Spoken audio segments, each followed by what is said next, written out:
You're listening to Conferences Online Allergy from Children's Mercy Hospitals and Clinics in Kansas City, Missouri. Today is March 19, 2012, and I'm your host, Dr. Jay Portnoy. Our topic today, hematopoietic stem cell transplant. Our presenter is Dr. Doug Myers. He's with the Bone Marrow Transplant Service at Children's Mercy Hospitals and Clinics.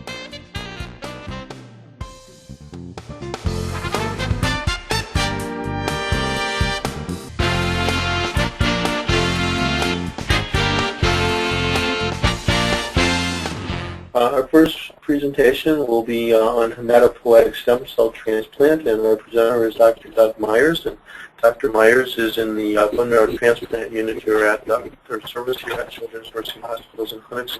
How long have you been here? It'll be 4 years in July. I was 6 years at Texas Children's in Houston, and then came up here and been here almost 4 years. And that put the bubble boy was David. Yes, I fortunately was not in business down there when. So you weren't there during David's time? Well, okay. He got the kid in the bubble, but they tried to keep him isolated, and eventually they decided to go ahead and transplant him. I guess it's another story. Maybe you can tell us that. You're a little better than so. Anyway, so let me pull up your slides, and welcome to Conferences Online Allergy, Dr. Myers. Great, thank you. Who's here? Who's meeting this year? You guys. Okay, great. Well, hopefully we'll start getting to see more of you guys as we start talking more and working with you guys. So this is pretty much the same as it did last year. I thought things that I might add next year when we're starting to get a little bit more data on things like gene-modified T cells for various malignancies, a little bit more into third-party natural killer cell infusions, mesenchymal stem cell or stromal cell infusions for various disorders, non-malignant disorders, and also for the treatment of things like graft versus host disease after transplant. So I'll probably next year be able to add a little bit more along those lines. And I have a little bit at the end if we have time about some of the research we're doing here in targeting certain malignancies at Children's Mercy along with KU that I'll update where we are on those kinds of things. But otherwise, it's hopefully going to be a general overview. I think it's a little bit of immunology you have here. Okay. So I do just want to say that I have several slides from a similar talk that I would give to the allergy immunology fellows when I was at Texas Children's. Borrowed several slides from my mentors, and then I do give some updates from the Committee on International Bone Marrow Transplant Registry, some slides about trends in transplant. So again, we'll look at trends in transplant. We'll of course go over some of the rationale and foundations for stem cell transplant, how we get it done, some considerations, things we look at after transplant, some of the things that are most important for us. We'll look at some outcome data from the International Transplant Registry, and look at some things that are going on in the future and what we hope to be doing down the road, and then some research here at Children's Mercy we're doing. Of course, we have several sources of hematopoietic stem cells. When we talk about allogeneic transplant, we can get cells from just about any source nowadays. Outcomes are related to HLA match. So I would say that most people still feel that matched sibling donor transplant is the first choice for almost all indications for transplant. We can do transplants from 6 out of 6 or 10 out of 10 HLA matched unrelated donors, but we can also extend that to 9 out of 10 matched unrelated donors or mismatched unrelated donors. We are doing transplants from haploidentical or essentially a half-matched or mismatch-related donor family members. Sometimes we're lucky and get greater than 3 out of 6 matched parents, and we often use those, or we can even use haploidentical matched siblings if we need to, if they're our only source. And there have been quite a few advances in getting these mismatched transplants to be tolerated and also to tolerate the patient.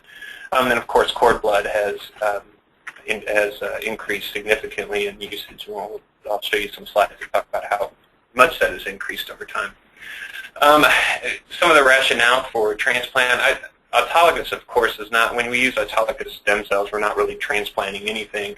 The vast majority of the time what we're doing with autologous stem cells when we harvest them from a patient is so that we can dose intensify chemotherapy. So when we see that a tumor such as neuroblastoma, Ewing sarcoma in certain cases, lots of brain tumors, especially when we want to avoid radiation to the brain of small children, young children, for its effect on cognition. We will try to delay the use of radiation in these tumors that have been shown that the more chemo you give, the more cells you kill. So when we see a dose response to a tumor, we try to intensify that. At some point you get to where the bone marrow recovery would either not occur or would be so delayed that the amount of transfusions they would get would outweigh the benefit to chemotherapy. So basically, when I think of autologous stem cell rescues, I think of trying to allow intensification of chemotherapy. Does that make sense? And then harvest their stem cells, freeze them back after the chemo, give them back to get their stem cells up, their counts up faster. Is there bone marrow process and stem cells specifically isolated? It's not like a CD34 stem cell selection. For the most part, that's been used before. Most of the times for things like neuroblastoma, which can be found in the bone marrow, they did do trials where they tried to deplete the neuroblastoma cells in the stem cell product, because you could detect them with PCR and all of that, by selecting out the stem cells, the CD34 positive cells, and leave everything else back, or the vast majority of things back. They found that that did not help in survival. So the tumor depletion by CD34 selection did not really help anything. But otherwise, it's basically just a apheresis process where they skim off the white cell layer in the centrifuge of the apheresis machine. So does that make sense? Yes, absolutely. Yeah. So really, it's an enriched product. It's not selected for the vast majority of the time. Now, when we look at other purposes for autologous stem cell rescues, now we're looking more at autoimmune diseases, severe.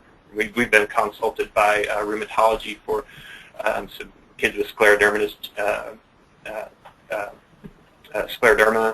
severe scleroderma, some other autoimmune diseases where before going to allotransplant, some folks will try CD34 selecting a product or using autologous stem cells, giving them some chemotherapy to try to wipe out the autoimmune or autoreactive T cells, then give their stem cells back and hopefully kind of hit a reset button. I think that while that's working maybe 20 to 50% of the time where you see a good response to that kind of treatment, I think when we learn how to augment or change the recovery of the immune system after infusion of the cells, like low-dose interleukin-2 to increase the T regulatory cell numbers after infusion of the autologous stem cells, we'll probably get better responses in the auto setting for autoimmune diseases. So expanding T regulatory cells or doing something in addition to just chemo and their own cells back. We hope to be able to. Are you ready for me to send in and of course, an allogeneic transplant, we're trying to replace defective marrow or blood components with normal ones. We can do enzyme replacement with stem cells for certain metabolic disorders. And in general, in malignancy, we're trying to get some sort of graft versus tumor effect with the new immune system, seeing that the tumors is different. Let's see. So transplant activity worldwide, the purple line is autologous stem cells. So transplant activity worldwide, this drop here was when we figured out that autologous stem cell rescue for breast cancer didn't work. Didn't increase survival, just increased morbidity. So that's the drop-off in autologous there. But keep trying it for different tumors, dose intensified chemo. Transplant activity in the U.S. again, there we're seeing pretty much a plateau in matched sibling donor, but as we get better with handling things like graft versus host disease related to the minor histocompatibility mismatches from unrelated donors, we're seeing a rise in its use. More people are being eligible for that with different conditioning regimens and things. So current uses, obviously, hematologic malignancy is probably the most common use for for allogeneic transplant. Acute lymphoblastic leukemia, AML, CML is falling off, of course, now with tyrosine kinase inhibitors. Not a lot of people or kids or adults are coming to transplant for CML. Used it for myeloma, lymphomas, chronic lymphoid leukemias. Use it for non-malignant disorders, aplastic anemia. Of course, just discharged and seeing 3 days later in the clinic my first transplant for Glanzmann's thrombocythemia, where basically platelet counts are normal, but platelets don't work. His bleeding was severe, so we went ahead and took him to transplant at the age of 10, and he's doing beautifully right now. So metabolic disorders, that's the enzyme replacement often, immunodeficiencies, hemoglobinopathies, autoimmune diseases, those kinds of things. Indications for transplants, in the autologous is in purple. Here are the various malignancies. Allogeneic is in the green. This is for 2008. We should be getting some updated slides either this year or next from CIBMTR. They may be out. I can substitute those next year. Again, whoops, what did I do there? There we go. Indications for transplant in kids or patients less than 20 years of age in North America. Most of these are going to be solid tumors of some sort. Again, hematologic malignancies, aplastic anemia, and then non-malignant disease. Foundations for stem cell transplant. Basically, I think here's where we're going to kind of review the role of the major histocompatibility complex and the HLA genes in there and its relationship to transplant. You guys, this is probably very, very basic for where you guys are, but the major histocompatibility complex, it's a gene cluster on chromosome 6 of the HLA, of which the HLA genes are a component. The human leukocyte antigens are cell surface proteins encoded within that major histocompatibility complex, and there's one of the most highly polymorphic group of genes in the genome. We're most concerned in transplant with the class I antigens, A, B, and C, and the class II, DR, DP, and DQ. Of course, used to do serologic typing where we would look at, say, for example, the class I HLA A01, but of course we do find it that it's beneficial for the patient if we can type and match down to the DNA polymorphism, that we can find out if patients truly are matched down at the gene level. When I'm explaining this to families, the way I do it is saying basically flying over a neighborhood, and you see one of those neighborhoods where they have 4 different types of houses built, and they all kind of look the same from the top. You see 2 that look similar, but that's the serologic level, and when we go in to look at the DNA polymorphism level, we're going into the house and seeing if the bathrooms are on the same side, or are they on different sides. And that's kind of how I explain it to families when we're talking about what we're matching for. Then, of course, minor histocompatibility antigens. These are things that are expressed on cell surfaces that we know a few that are important, a few that can lead to be targets for graft versus leukemia or graft versus host disease, where these are things that we can't type for, many of which we don't know what they are, which proteins on the cell surface are important for generating an immune response, either one we want, graft versus leukemia, or one we don't want. We assume that much of graft versus host disease is driven, if you're fully matched here, a lot of graft versus host is probably driven by these proteins that we're trying to characterize as time goes on. I can't imagine we'll ever figure out what they all are, though. So here's basically, of course, chromosome 6, and in the region of the MHC and the genes that we're most concerned with, of course, the class II antigens down here, and the class I antigens over here, B and C and A. And then, of course, actually, I'm just going to skip on down to this one. This is an example of a report that we get from the Midwest Transplant Network when we're doing HLA typing on parents, patients, and siblings. This is it really hit a home run because it turns out that both brothers of this recipient are fully HLA matched for the patient. You can see here, though, that the patient is A24A31. Dad was A02, A31, and mom was A2431, so you can see that they got the 24 from mom and the 31 from dad, and just do that all the way down the line. So the 3, when we do cord blood, we look at A, B, and DR, all right? DR, we want to make sure we're matched down to the allele level. you see here, 0401 and 0501.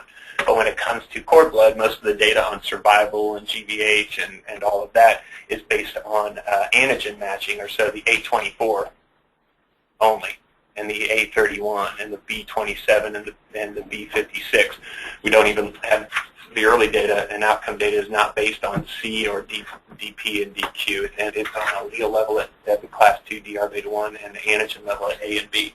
And now research is going into finding out whether or not a allele matching adds any benefit to the cord blood. Of course, you guys are probably familiar with the class 1 and class 2 antigens and what they look like. Basically, class 2 antigens are made up of an alpha chain and the beta 2 microglobulin. The class 1 antigens are made up of an alpha and a beta chain on the membrane, and you guys probably have hundreds of various representations of how we process antigen, but the classic MHC class 1 pathway, taking endogenous antigens, proteasomes, processing these proteins, using TAP to place them on class 1 antigens down in the endoplasmic reticulum, and these move their way up to the cell surface. Class 2 presentation from self antigens or from exogenous antigens like viral particles and things like that, again, processed and placed on the endosomes or these fusion of these endosomes and lysosomes. Can't remember what they're called, but when they fuse there, basically the antigen is loaded onto the class 2 molecule and presented on the surface. So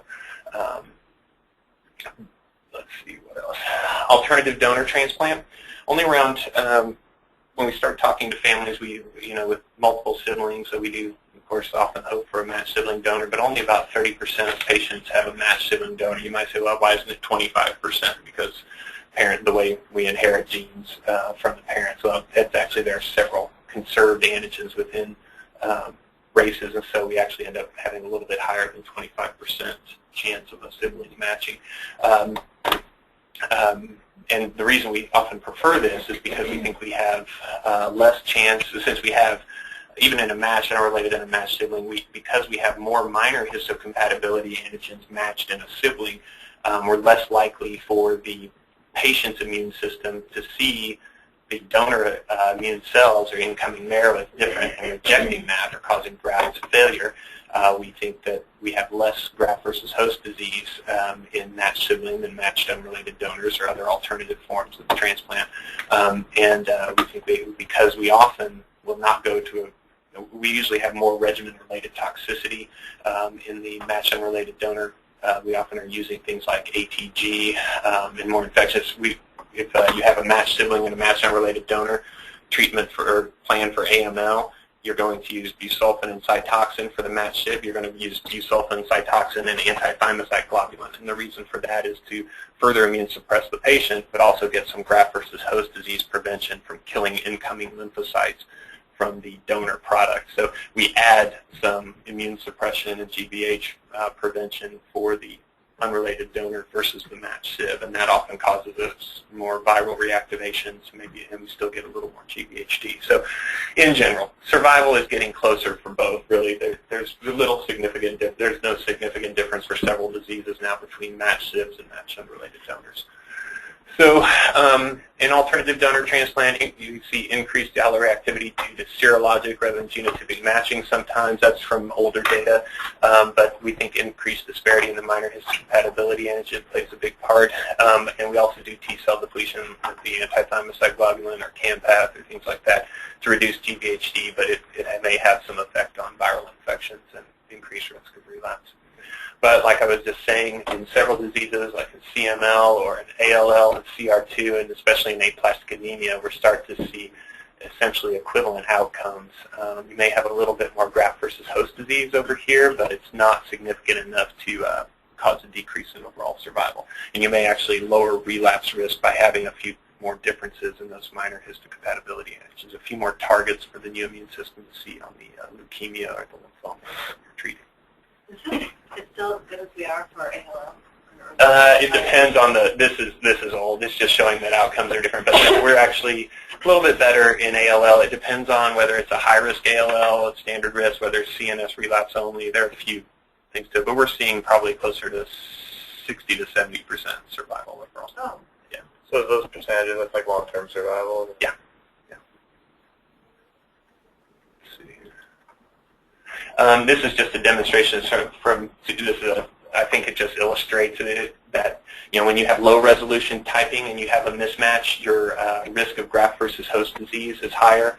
When you have high resolution typing and a mismatch, so allele level matching and a allele level mismatch, a single mismatch, your risk of graft versus host disease is a little bit lower. When you have no mismatch at all, this is your this is a big generalization, but so it's just demonstrating that the more mismatched you are at the HLA level, that the higher your risk of graft versus host disease, and this is the impact of a Class I mismatch on overall survival after unrelated transplant. One mismatch or no mismatch, this is your overall survival greater than or equal to 2 mismatches. And this is another way that I try to help families in kind of visualizing what's going on. Your risk of graft versus host disease goes up as you move from syngeneic, of course, a twin, to T-cell depleted marrow, to HLA identical sibling, to unrelated donor. So you can really lower your risk of GVHD by taking out T-cells, but you also may increase the risk of relapse as you pull out those T-cells, which are probably a major component of graft versus tumor effect. Again, sources of marrow, we touched on this a little bit earlier, but marrow, peripheral blood, and cord blood. This is basically bone marrow harvest, is putting somebody on their tummy, putting them to sleep, and going into the posterior iliac crest with needles multiple times. We try to draw no more than 5 mils per pull before we reposition the needle somewhere in the bone, because you really start getting hemodilution of blood hemodiluting the marrow the more you pull each time. How much do you need total? We usually we can't take more than 20 cc's per kilo of donor weight. That's as far as we'll go, or it's considered safe for the donor. We often don't need more than 15 mils per kilo of the recipient weight to get a decent stem cell number. Sometimes we'll do counts in between, but often we're done with the harvest before some of those counts come back on the total nucleated cell counts. We shoot for total nucleated cell count in marrow products. We don't do CD34 numbers, we just get total nucleated cell counts. We shoot for somewhere between 1 and 4 times 10 to the 8 total nucleated cells per kilo of patient weight. If we do stem cell, peripheral blood stem cells, or counts from a harvested product from a donor, we do CD34 counts on those, and we shoot for at least 1 million CD34s per kilo, but sometimes there's some data that the higher CD34 counts you give, maybe the less likely you'll have relapse, better engraftment rates, so up to 10 million CD34s per kilo. Does it be concern if you're doing autologous that you didn't harvest enough and then you go through the... When we do, yeah, well, usually we have plenty of time on that, because for an auto, what we usually do is they're getting chemo, and as they recover their counts, we're harvesting them. Then they often go for further treatment before they come to that process. So we harvest that day. So in other words, we give them GCSF as they're recovering their counts from the chemo. When they hit a total nucleated cell count and a CD34 count where we're pretty sure we're going to get plenty of cells, we'll put them through the harvest process. We do a count that night on the CD34 collection we did. If it's not enough, we harvest the next day. If that's not enough, we'll pull the catheter, do it after the next cycle. Now, if they're coming straight, like certain brain tumor protocols for infants, if they're coming straight to, they're going to have 4 cycles of high-dose chemo and stem cell rescue. There's a protocol that we use for medulloblastoma with that. They will get GCSF right off the bat. We'll harvest as much as we can, then sometimes we'll do 2 cycles. We can harvest afterwards, but especially when you're talking about babies, you're often left with 15 bags afterwards that you never used. So it's rare that we have trouble. I've only gone to bone marrow harvest on 2 teenagers in the past who we weren't able to harvest with GCSF for some unknown reason. Let's see. So we filter it. We do apheresis. I don't want to spend too much time on these, because when we talk about peripheral blood progenitor cells or stem cell collections versus bone marrow harvest, sometimes we can do multiple collections because we're not doing just a ton of damage to the bones and things like that. We usually get about twice as many nucleated cells as bone marrow. No real anesthesia is necessary for this, except for the kids when we're putting in the apheresis catheters they get put under. Collection procedure, usually 4 to 6 hours. For bone marrow, usually just do one because you're going to beat those bones up pretty bad. You can go into that same bone area about 100 times sometimes, and it turns to mush. Finding it is sometimes hard after about the 75th poke or so.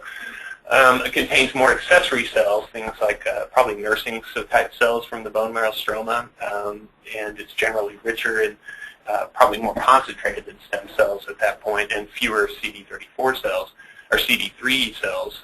We think that you could probably get a little less chronic GVHD with a bone marrow harvest than you do with peripheral blood stem cells. It's believed to contain more primitive cells, but we do it under general anesthesia.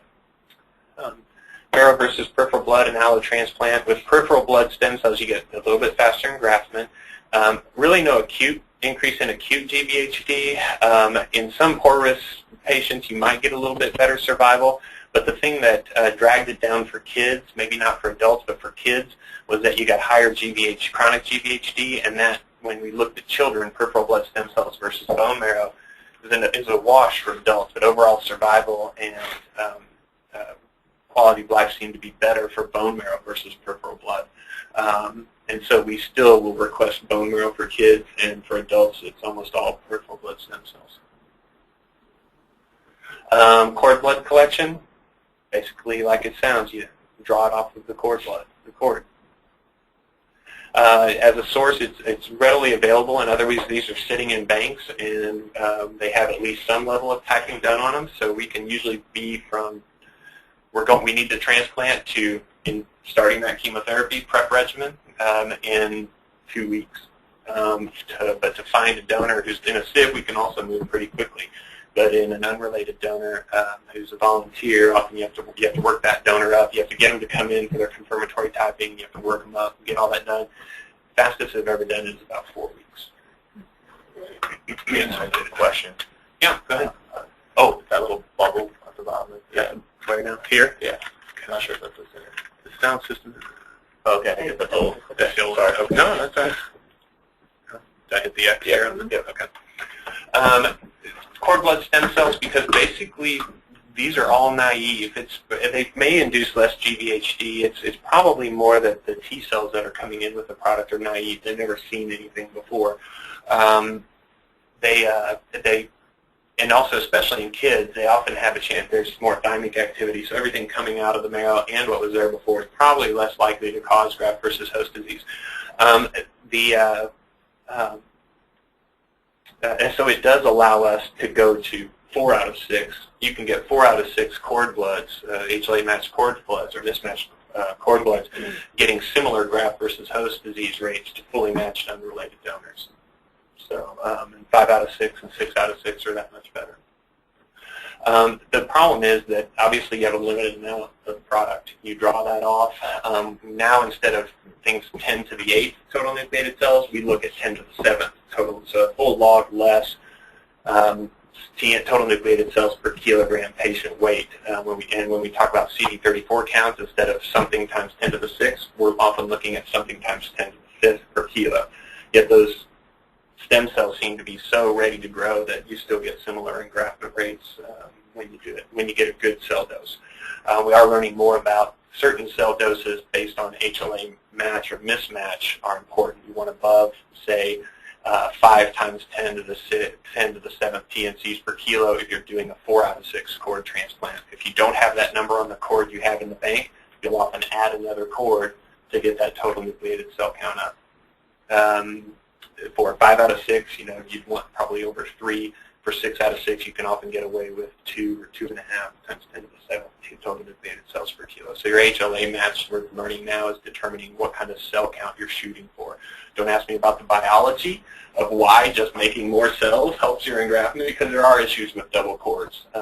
One will eventually win out 99% of the time. Sometimes you'll see an increase in one, and the other one will knock the other one out. And it makes you bite your nails all day long. It sometimes messes with the numbers. Is this going to fail? And we often give it 35, 40 days instead of saying 20 days. We're getting worried with other types of transplants, cord bloods, if kids are doing okay, we'll wait 30, 40 days before we get too nervous about the graft and stuff. So it makes you a little sick to your stomach. But anyway, so getting better with those kind of things. The entire profession makes me yes.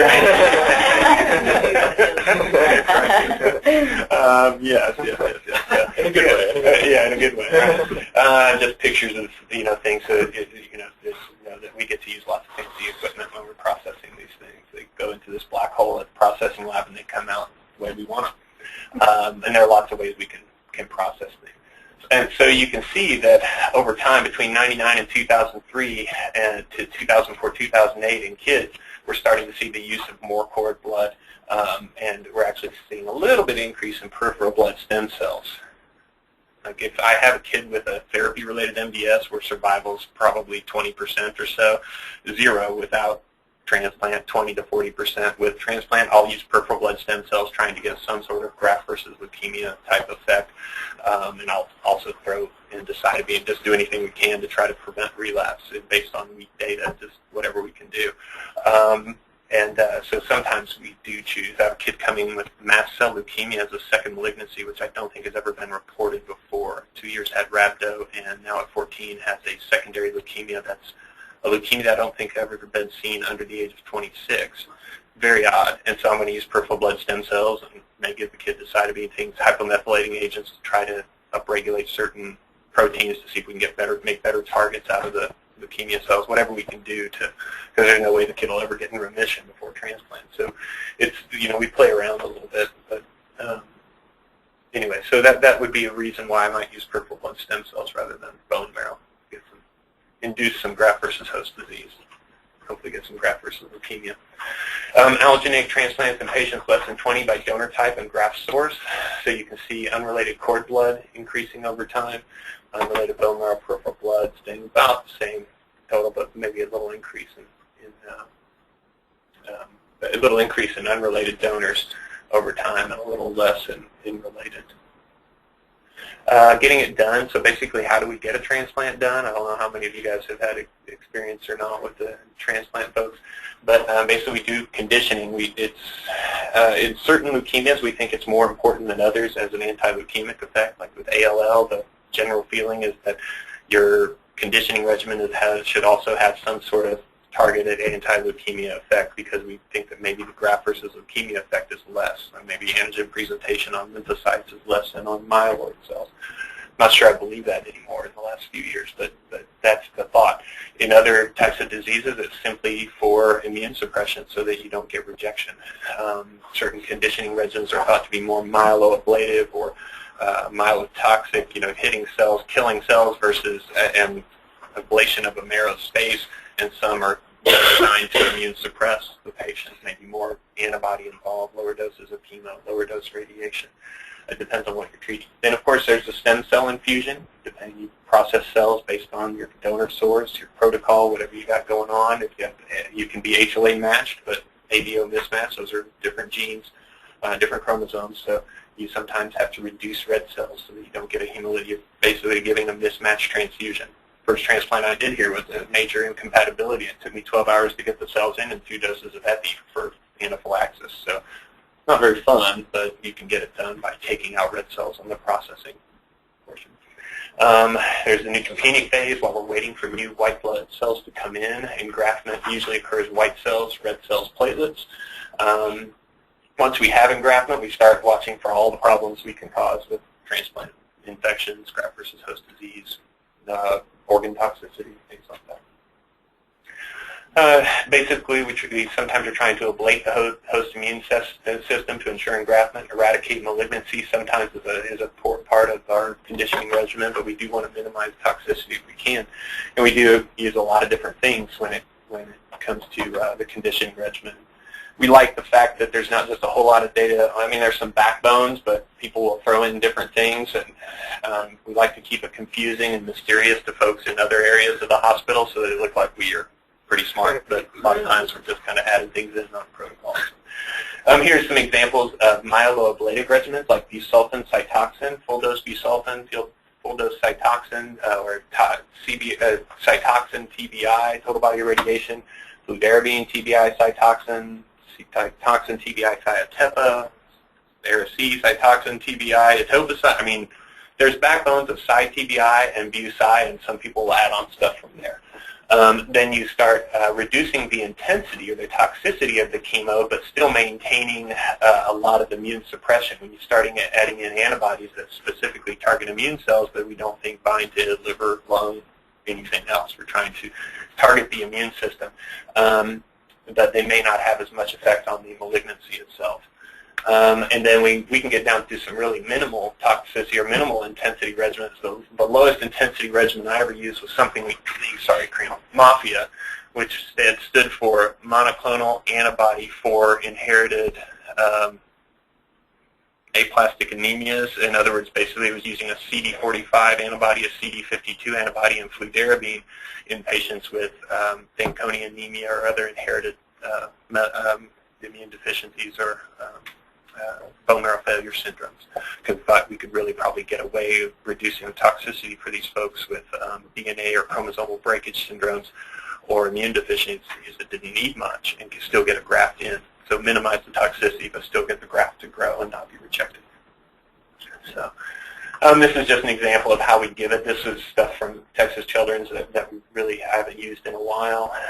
It was our variation on a theme of Cytoxin, total body irradiation, but it added ARA-C and CAMPATH to try to get the matched unrelated donor transplants. In the high-dose total body irradiation, Cytoxin is what made this myeloablative or full-intensity regimen. These other things added immune suppression, really, with the stem cell infusion happening on day 0, followed by very low-dose methotrexate given 4 times, and tacrolimus started, or FK506, tacrolimus started back here and used as GVHD prophylaxis and prophylactic antibiotics, antivirals, and then looking at engraftment. Usually we had engraftment done before day 28. We can start looking at studies to make sure we have donor cells rather than recipient cells. So conditioning regimen, stem cell infusion, GVH prevention, engraftment usually occurring somewhere around day 13 to 14 when you're using bone marrow or peripheral blood stem cells. A reduced intensity regimen, you can see significantly different, fludarabine and CAMPATH, often used for immune deficiencies when you have a low chance of rejection, followed by a stem cell infusion. Sometimes you'll get methotrexate in here and tacrolimus at the same time for GVH prevention while you're getting engraftment. A lot of time when we use this, we'll try to race or hurry that engraftment process in and with GCSF and start studying to make sure we have some of these things like sickle cell and hemophagocytic lymphohistiocytosis and other diseases. You don't necessarily need full engraftment of the donor cells. You can have I've seen patients with 17% engraftment of donor cells with HLH and have no symptoms of the HLH. Sickle cells engrafted at 50%, but they're making enough hemoglobin A and a little bit of hemoglobin S so that they don't have symptoms. Leave them alone. You know, don't shoot for that 100% necessarily. I found that when you have mixed chimerisms or donor-recipient percentages in the lymphocyte lineage, I've never seen a patient get any significant graft versus host disease. So if we could engineer it for those non-malignant diseases to get that mixed chimerism, I think we'd make a lot of progress in transplant-related mortality and morbidity afterwards. Allogeneic transplants by conditioning regimen intensity and patient age. So you see that by adding reduced intensity regimens, we're able to target patients who are older. That's really what reduced intensity regimens were for, so that you could offer transplant to older patients. But now we're able to use them for trying to do patients with significant toxicities, like sickle cell kids with strokes. Now we can do transplants for those kids with minimal toxicity. Maybe they've had a lot of acute chest. You're worried about their lungs. You don't want to give them full dose busulfan and Cytoxin and TBI. You can now use reduced intensity regimens. So here's the reduced intensity regimens for those less than 50, but I would say that it's increasing now if you look strictly at non-malignant diseases. Probably finding out that they weren't as good for malignant diseases because you needed some graft or some anti-tumor effect. Basically, we throw them in through a central line. Families come with all kinds of different ideas of how we get them in, but it's, well, you have to cut the bone open and squirt it in. No, fortunately, we don't have to do that. It just goes in and they home to where they need to be. into the marrow. They probably stick in the lungs for about 12 hours and then go to where they're supposed to be based on mouse stuff. But it doesn't seem to cause some troubles. Major risks in the auto and the allo setting, relapse is our primary problem when we're transplanting for malignancies. Regimen-related toxicity is next, and infection. And for the allo transplant patients, of course, we're worried about graft versus host disease and graft rejection as well. Causes of death after transplantation in the relative recent past, primary disease for the identical siblings, graft versus host disease, interstitial pneumonitis, infection, organ failure. In the autologous setting, of course, relapse is number one. And in unrelated donors, you see probably a little less relapse. Other causes, infections, graft versus host disease, might be maybe a little higher than that 12% what we see. When we talk about regimen-related toxicity, while we're waiting for those cells to come in, we often we can deal with veno-occlusive disease of the liver, and what we think that is things like busulfan, cytoxin, and radiation affecting the endothelial cells in the bile ducts and the small vessels in the liver, causing a coagulation cascade, and if enough of that happens in the small vessels, eventually you get resistance to flow through the liver, so occlusion of the veins, leading to backup pressure on the kidneys, and if it progresses, it's pretty rare for folks to die of VOD. It can happen though. It's usually because it starts in their liver, the kidneys go down, and everything fails from there. Pneumonitis, I've not seen much of interstitial pneumonitis or idiopathic pneumonitis. We occasionally see some viral reactivations, but fortunately I've not seen a lot of that in the early period. Had a paraflu kid recently, 3 months after transplant, spent a month and a half on the oscillator. Thank God he came out of it. Let's see, hemorrhagic cystitis. This is as we really use things like CAMPATH, really hit that immune ablation stuff. We start dealing with BK virus, adenovirus reactivations in the kidneys and the bladder. I don't see much of it from cytoxin, although that's the big cytoxin hemorrhage. Mesna pretty much ameliorates that. I've not seen that from cytoxin. It's the viral reactivations where I've seen it. And you saw a lot of it in Houston because 70% of our patients got CAMPATH and really got their immune system hit hard, stuck around, got rid of the lymphocytes and the donor grafts. We hardly saw GVH, but we saw a lot of triple Foleys up there washing out the bladder, heading to the OR to clear clots and that kind of stuff. Is a miserable process. Mucositis, that's pretty much for ablative regimens, everybody gets it. Erosion of the mucous membranes off from the mouth to the butt, and a lot of sores. Cardiac damage, fortunately, I've not seen much of that. It's usually the folks that come with it that we have to deal with it later, especially Hodgkin's disease. A lot of anthracyclines have already had radiation to the chest. Reduction in one-year treatment-related mortality over time, so we are getting better at preventing some of those things. I think a big one has been IV busulfan, where we can measure, do PK studies on the first dose of busulfan, and then adjust our dose so we don't overshoot it. Oral dosing was probably a big problem for busulfan before they were measuring levels because everybody absorbed it differently, so we probably end up with some people really absorbing it and causing a lot of pulmonary fibrosis. So as we get better with those kinds of things, we're seeing a decline in regimen-related mortality for unrelated donors, mismatched or match-related donors, and for the autologous. So we're seeing a decline in that over time. I'd say it's even lower now. I rarely quote anything transplant-related mortality over 10%. I feel like it's actually a little bit lower than that. Immune system recovery after transplant. Conditioning regimen destroys recipient's immune and hematopoietic system, essentially. The recovery is dependent on engraftment, and it is slower. T-cell function, antigen-specific T-cells is usually slower with allogeneic transplant, of course. When we do a CD34 selected, you don't have those mature T-cells coming in that provide some sort of immunity already. So you have to regenerate your memory population and all of those things by exposure. Essentially, T-cell depletion is a CD34 selected is just a T-cell depletion on steroids. You get about 2 to 3 logs greater T-cell depletion when you pull out CD34 cells rather than killing T-cells in a mix. So CD34 selection is just a big gun T-cell depletion. And when you have graft versus host disease, we think that the immune system is distracted by graft versus host and also the immune suppression you're on. A good example of that recently was that 3 months after transplant, the kiddo's developing very mild liver GVH. I kind of watched it for a while. And as he was coming into clinic that day, I was going to start him on steroids because it just wasn't going away, burning on its own. It was very mild. decided to immune suppress me. He came in with SATs of 84%, breathing normally. He had paraflu. He went down to the ICU in a few days, stayed on the oscillator, let the liver GVH grow and grow and grow until he finally took a turn in the right direction on the oscillator.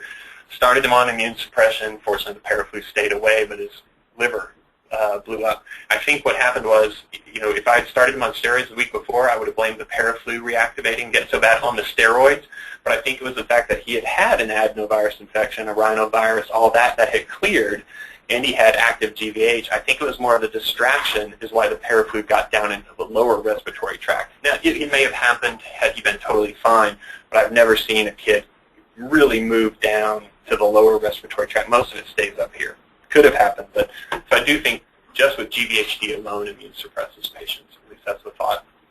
Again, this is various viruses, kind of the time during and after transplant that we see them most often. I think that's a pretty accurate thing. Exactly why I don't know.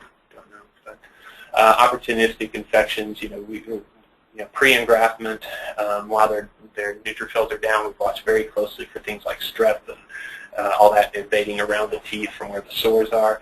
The risks are similar when they're neutropenic for these patients, and we watch a lot for the development of Candida or Aspergillus. And depending on their immune suppression and chemo before transplant, often I think affects how they do with infections in the neutropenic phase.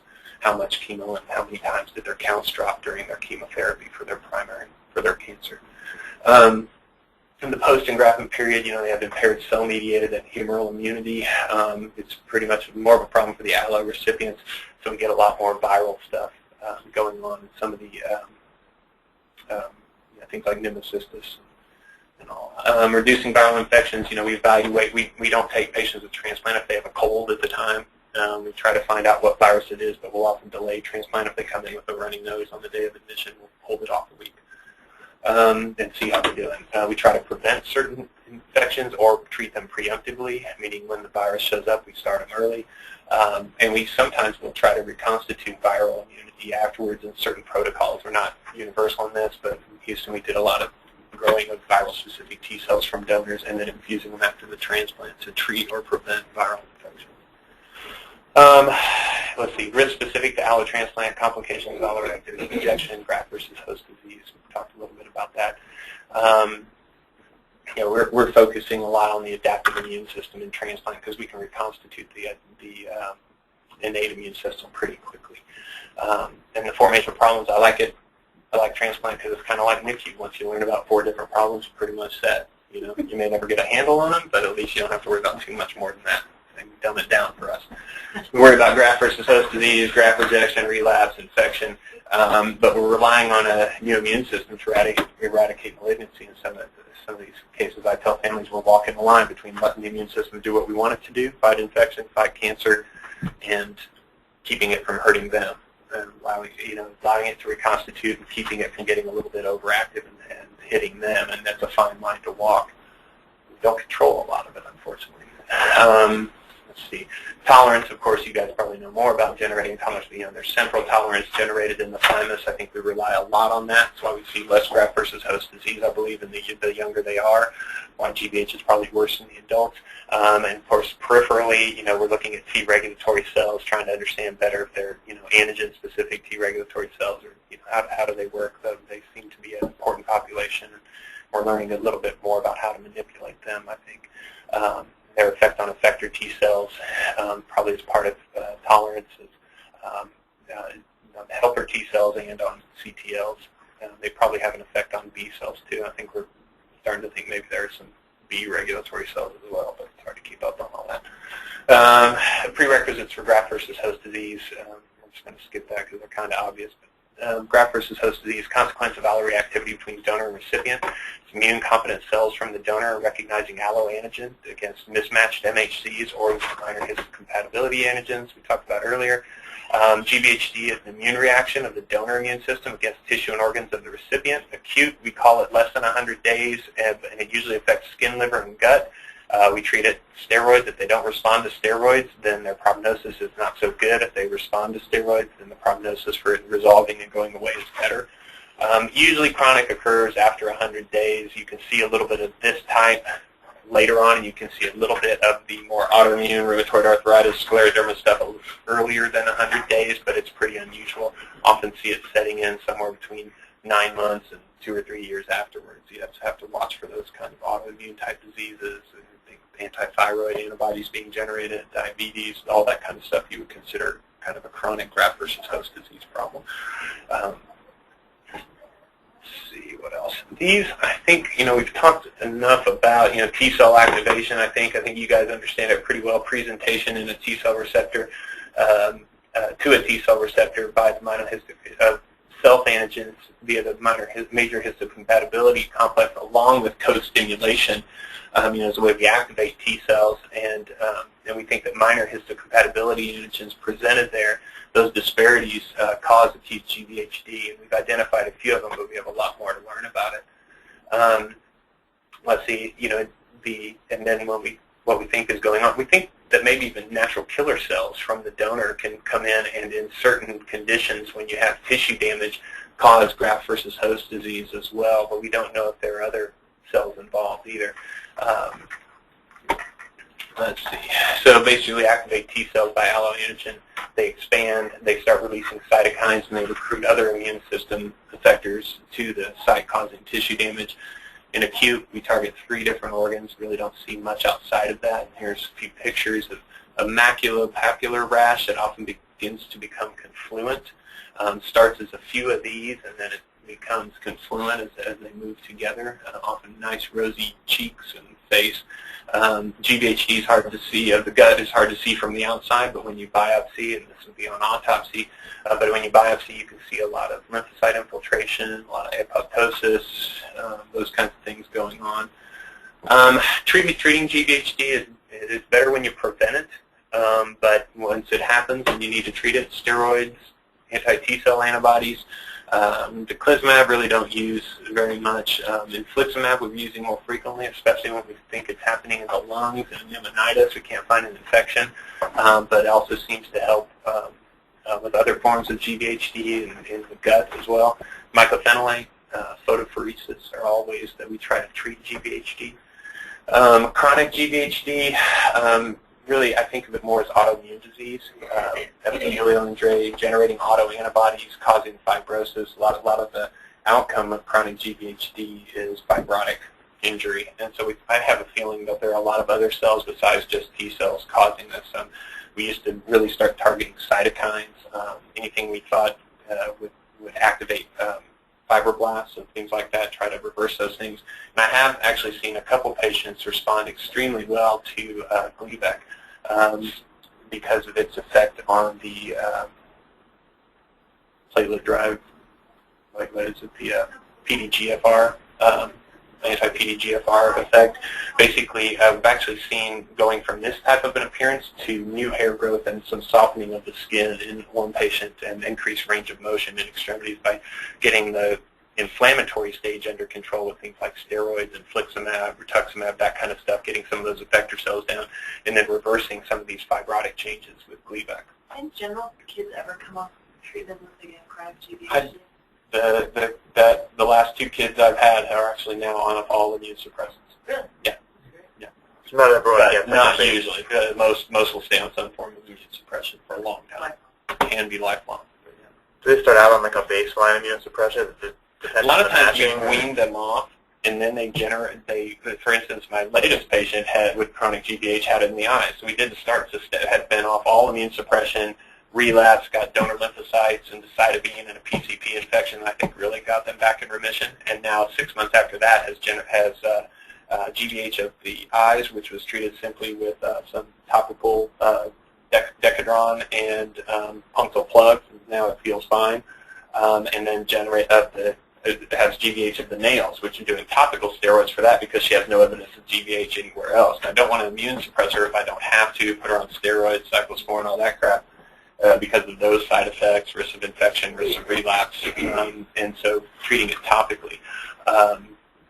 But Did that answer your question? Yeah. Okay. But yeah, treatment, we try a lot of different things. After steroids and calcineurin inhibitors, basically everything is the 20%ers. If you look at each individual agent that anybody has ever tried, there's a 20% response rate. And so you just start throwing one, find one. If you find one that works, keep on it, and go after it, with that one. And we also have to prevent infection when they're on immune suppression for treatment of GVHD. We've already talked about how minor histocompatibility antigens we think play a role in fully matched stem cell transplants. The only fully matched is, a syngeneic transplant.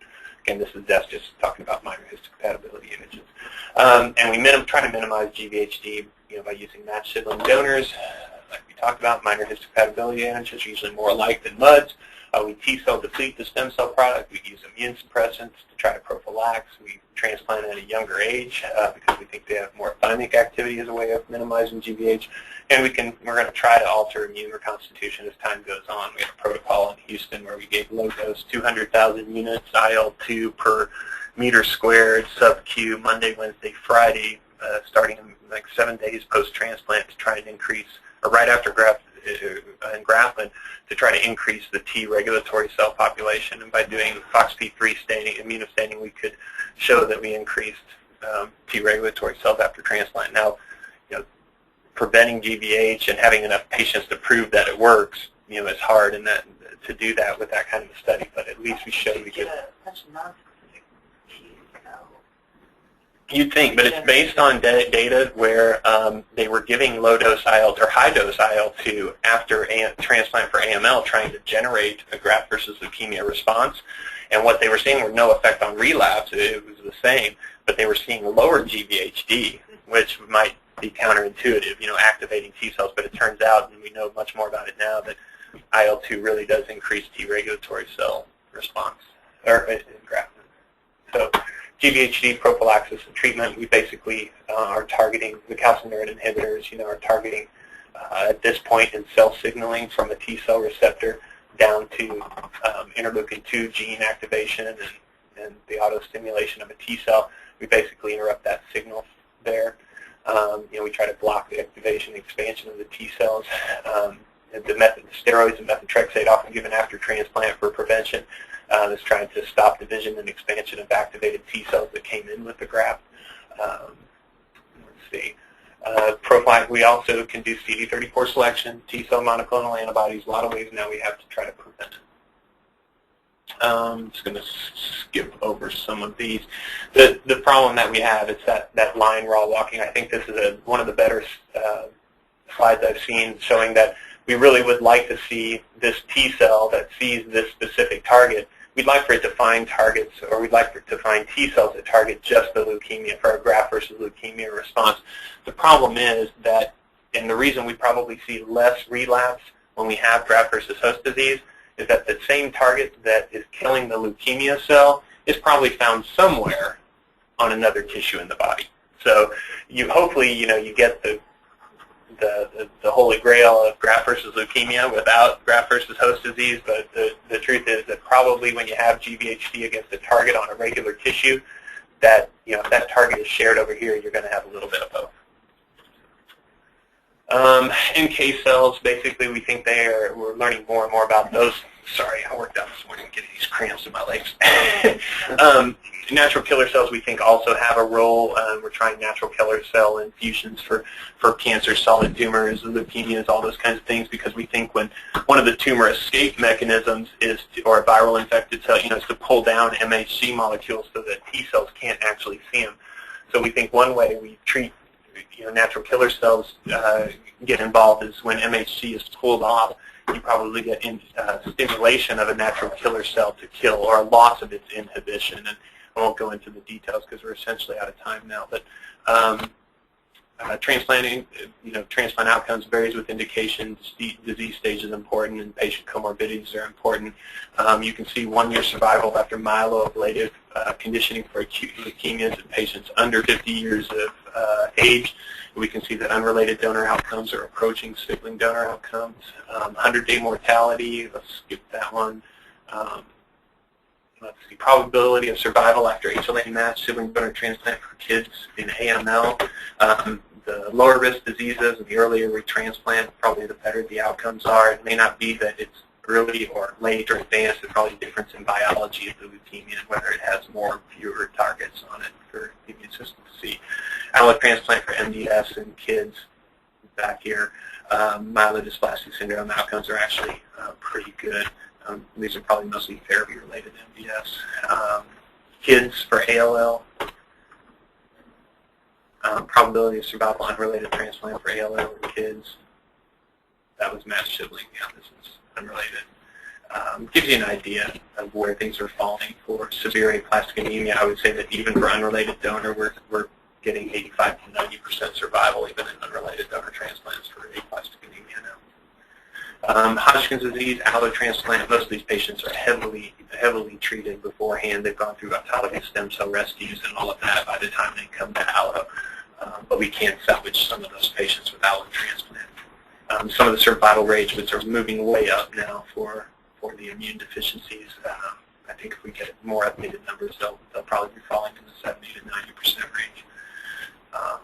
Yeah. New directions in transplant, optimizing the graft versus tumor effect, minimizing toxicity. We've talked about those with reduced intensity regimens, trying to engineer the graft in a way that provides more of what we want and less of what we don't want.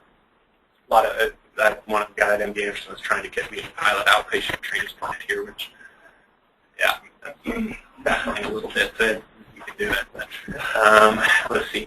And we're trying to increase get earlier immune recovery by infusing adoptive transfer of virus and tumor-specific T cells, using certain cytokines after transplant to try to get a better immune response. Trying to deplete alloreactive cells. There's some really cool things where when T cells are activated with GVHD, if they've been genetically modified with caspase molecules, you can infuse a dimerizer that induces a caspase mediated apoptosis of activated T cells.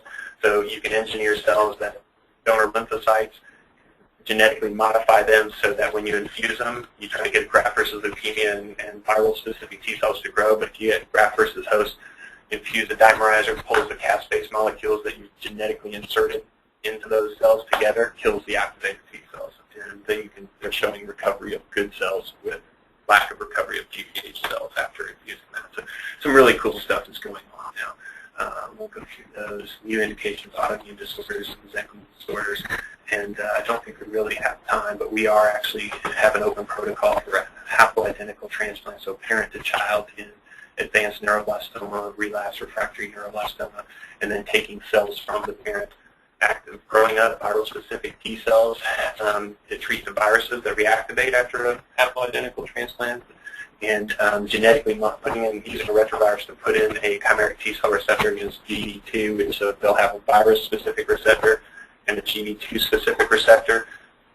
When they see the viruses after transplant, EBV, adjuvant, CMV, they expand, and the gene for the GD2 or neuroblastoma-specific receptors in the DNA, so that all the progeny cell will have it. When it makes contact with the tumor, it can kill the tumor. So we're trying to use viral infections to expand cells that have a T cell receptor. So that protocol's open. I'm just waiting for my first patient on that. And then we're doing a melanoma trial. This is part of a big project that's going on.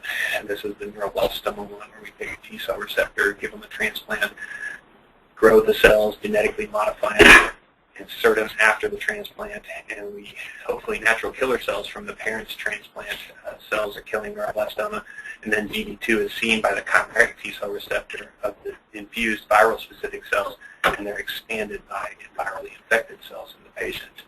And then the Marrow study is basically where we take melanoma patients, vaccinate them, draw blood to get vaccine-specific T cells in a big mix, expand those T cells into basically a big population of vaccine-enriched T cells, put that GD2 poor man's T cell receptor into them, do safety testing when they relapse after their ipilimumab or whatever, lymphodeplete them to make space, infuse the cells, and then vaccinate them afterwards and expand a population of vaccine-specific cells that also carry the ability to kill melanoma. And that will hopefully go to the FDA in the next few weeks. So. That's the labor point. However, you expanded those cells with IL-2, so are you not worried about IL-2 Right. We're not going to do IL-2 afterwards. What we're going to they do expand well in culture with IL-2, but we're going to use CD3 and CD28Bs instead of the OKT3. But they do get a little bit of IL-2. Yeah. In culture, then infuse them into the patient after lymphodepletion. But we're not going to do IL-2. That we've modified it a little bit. We're not going to do IL-2 right up front. We'd maybe do it a month later if we're seeing them expand well.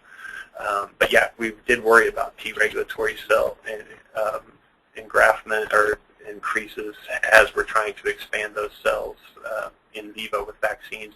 I think we're not going to use IL-2.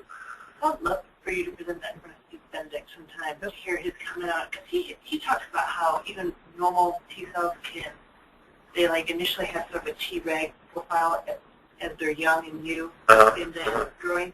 But prior to starting to talk about this, and I've heard you say this before, I would put IL-2 in the lab when I was trying to expand like a human-specific T cell or something like that, and shying away from it now because I'm worried that it's exactly manipulating them in a weird way. And I think there is a difference between induced Treg cells. I think that those are different than true Treg cells that come out of the marrow, and I think it has to do with methylation patterns that are lost once you stop stimulating them with IL-2. They probably remethylate certain genes and downregulate FOXP3 because I think you could see a quick tail off once you stop the IL-2. I just had a question about like recommending for families on cord bank or cord blood banking. Do you think that, especially for like a Caucasian population, that there's enough in the actual national bank that they don't need to necessarily pay like an outside company for their own cord blood banking, or what do you recommend? That's a good point. The AAP actually had a statement on cord blood banking. They recommend donation to a public bank, which is free as long as they'll do it in the area where you are. You have an OB that can harvest it and a bank nearby that can get it somewhere. Like at St. Luke's, they send it then to the St. Louis Cord Blood Bank. Public banking, absolutely. Anybody, everybody should do that, especially minorities where it's so important to get them on the registry, donor registry as well, because that's where we need more cord. That's where cord bloods come in because you can mismatch so much and get a good transplant done. So that's where we transplant minorities a lot on cord blood. The thing though, for private banking, I was talking to one private banking representative who said they had never given back a cord blood banked, a privately banked cord blood to the patient or to anyone else. The only ones they had sent back out were when there was a kid who needed a transplant and they had a baby and they found out that that baby was a match baby in utero. So they banked that cord blood to use. When they knew they were going to use it, that's the only time these cord blood banks are sending them back. Now, the only other reason that I think, if these cord bloods last in the freezer for 20, 30 years and we learn how to take those stem cells and generate a new heart when you need a transplant, maybe down the road they're useful. But right now, there's nothing like that out there. So definitely recommend public banking. There's no recommendation to privately bank at this point. But people have I tell them if you have the cash, it's not going to hurt you financially. I'm not going to say one way or the other, but it would be great if you did public banks. It's easier than somehow trying to have another kid that might be a match so that you can get replacement organs. I think there's a lot of misrepresentation in the way that now they're advertising for mesenchymal stromal cell support. So basically donate your cord and your cord blood, or keep your cord and your cord blood. And we'll hold back the MSCs because MSCs are used for GVH and all this stuff. Well, yeah, they're used in other people. They're not used for the person itself. Now, someday maybe you'll treat autoimmune diseases with your own MSC. Maybe doubt it. But, I don't discourage it if they have the cash. I say don't waste, the little money you have. Well, on that cord, I think we'll have to. Thank you. That was fantastic. Yeah, don't hesitate to contact me if you have any questions. This has been an ACAAI production. To learn more about Conferences on Lyme Allergy or the American College of Allergy, Asthma, and Immunology, go to www.acaai.org.